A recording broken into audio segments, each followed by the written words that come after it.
The power of addiction, man. I mean, the addiction is so powerful, and people don't understand that, that aren't addicts, that don't have the disease, and it's a disease. It's deemed a disease by the medical society.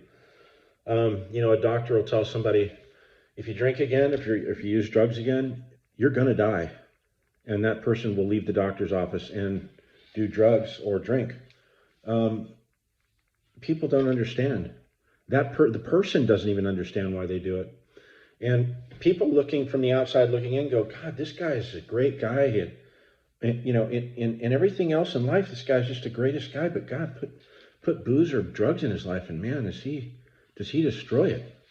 And you could tell somebody you're going to lose your kids. The judge can say, you drink again or you use again, you're going to lose your kids. That person will leave the courtroom and go drink or use against their own will.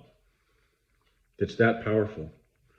And that's what it's like to be an addict. And people that aren't addicts, they don't understand. They just think we're idiots. So, and I've been there.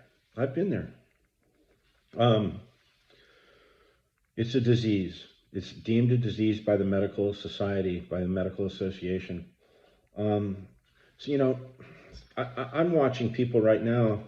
Someone that I love is just left a rehab, and was in there for a couple days and left.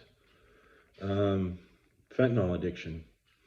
So it could be anything. It could be alcohol, cocaine, whatever.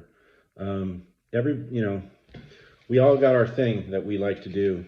And what I want to say, there is hope. There is hope for addiction. There is hope for us addicts and alcoholics. This addiction, what I've seen, I've been around it my whole life. The most powerful thing to cure addiction is getting a relationship going with a power greater than yourself. And you do that through quiet meditation and prayer. The other thing is go to meetings. Anybody can kick this on their own, okay? Unless you're highly addicted to alcohol and you get the DTs, delirium tremens, or if you're getting off Xanax, heavy Xanax user, you need a doctor's help for both of those. So any other drug, pretty safe, man. Even alcohol, unless you're shaking and going into seizures or something like that, those could be deadly. So prayer and meetings. And the meetings give you a support of people that are doing exactly what you're doing, trying to get off drugs and alcohol, trying to stay clean and sober and live a life of sobriety, right? Live in recovery. Live in the solution. The scary thing when you're out there, and I've been there, okay, is being out there and not living in, you have no solution out there, man. You're just freewheeling it on your own. And it's hopeless. It's just absolutely hopeless. And if you feel hopeless, there is hope. Listen to this video. Play it 2 or 3 times. There is hope. I promise you, if you get your butt to a meeting, raise your hand and say, I'm screwed. I need help. Please help me. Watch the power of God work. Watch. It's amazing.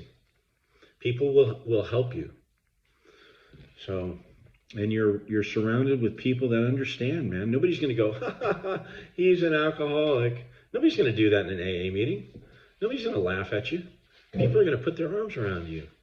People are going to say, hey, here's what I did, and lay it all out for you. Here's what I was like. Here's what it was like, and here's what it's like now. Here's what I did, and here's what my life is like right now. It's I've got a lot of uncertainty in my life. I've got fears, and I could be doing much better, but I'm sober. I've got solution, and I've got a destination to go to. I'm headed in the right direction.